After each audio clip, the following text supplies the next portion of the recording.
Chapter dimulai dengan sebuah narasi tentang Zabil, seorang misionaris penghilang nyawa. Nama ini sendiri sempat dimention pada chapter 32. Di panel berikutnya, ada sebuah percakapan yang intinya menjelaskan tentang dunia rahasia, pembunuhan atau situs web underground tempat orang mencari panduan membunuh. Dan figur misterius bernama Zabil ini dijuluki sebagai Master dan dianggap bisa memberikan panduan untuk melakukan pembunuhan secara efektif. Lalu di panel setelahnya, kita memulai chapter ini dengan judul Smoke Screen. Di keheningan malam, di sebuah apartemen, terdengar seseorang sedang mengeluh sambil menonton berita di televisi. Pria itu terus saja meledek dan kecewa akan kegagalan tindakan Mas Keigo. Diketahui pria itu yang mengajari orang lain melakukan kejahatan, seperti membajak bis dan menggunakan pistol.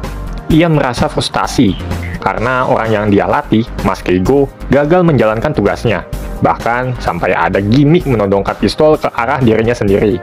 Dan pria itulah seseorang yang disebut Zabil, seseorang yang bahkan wajah aslinya tidak diketahui oleh kliennya. Dan Zabil ini ternyata menyamar sebagai sopir bis untuk memantau pergerakan dan tindakan Mas Keigo waktu itu.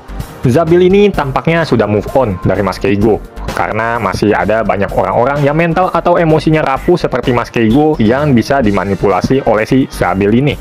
Bahkan ada sebuah chat dari seseorang bernama Karo mengaku ingin mengikuti jejak Uchiha Itachi, yang itu loh maksudnya, dan Zabil merespon dengan dukungan.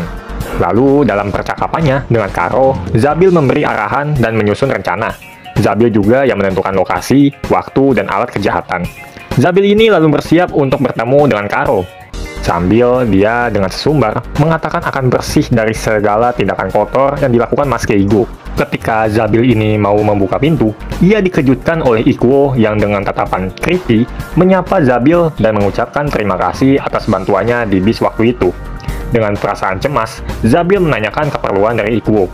Di dalam hatinya, si Zabil ini sangat amat takut dan bingung. Mengapa polisi bisa mampir ke tempatnya? Apakah ia melakukan kesalahan di bis waktu itu? Apakah identitasnya sudah diketahui?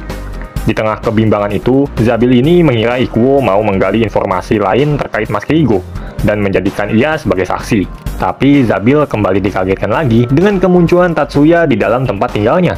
Zabil auto panik dan menyuruh Ikuo sebagai polisi untuk menangkap Tatsuya karena menyusup masuk ke kediaman Zabil. Sayangnya, permintaan Zabil dicueki Ikuo.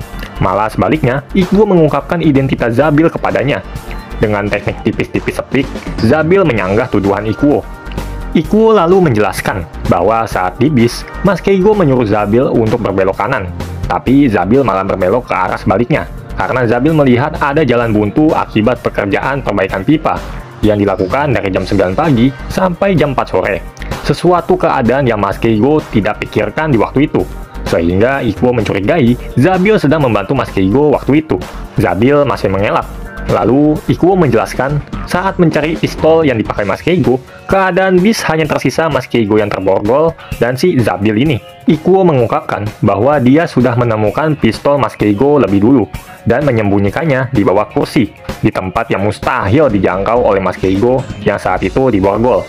Namun, anehnya, Mas Keigo berhasil mendapatkan pistol tersebut dan melepaskan borgolnya. Ini membuat situasinya tampak tak masuk akal atau seolah-olah melawan hukum fisika.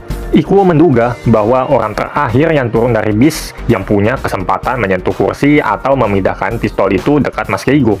Dan tak lain, ya tinggal si Zabil ini. Untung saja, Ikuo sudah membuang semua peluru di pistol itu agar tidak ada korban jiwa.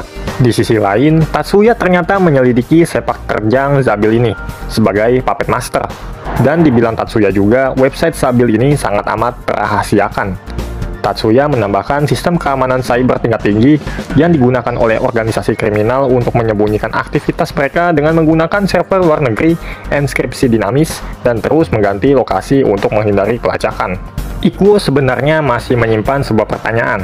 Mengapa si Zabil ini membiarkan bisnya ini dibajak oleh Mas Keigo? Meskipun Zabil ini sudah mempengaruhi Mas Keigo, tetap saja Mas Keigo ini tak mengenali wajah Zabil. Bukannya menjawab pertanyaan Ikuo, Zabil malah bersujud meminta maaf kepada Ikuo.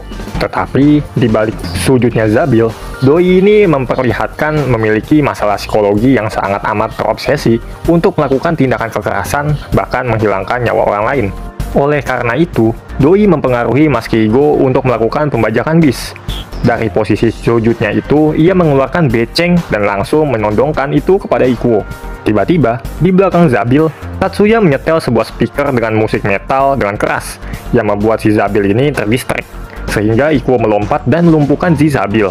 Dibarengi dengan berhentinya musik keras itu oleh Tatsuya. Tatsuya lalu mendekati Zabil sambil mengejeknya, karena ironi kegilaan Zabil yang terlalu menikmati serial killer, sampai akhirnya malah dia sendiri yang tewas, karena kelalaiannya sendiri, serta mempertanyakan apakah dengan menghilangkan nyawa orang lain semenyenangkan itu. Sayangnya bagi Ikuo tidak demikian. Dan chapter ini pun selesai.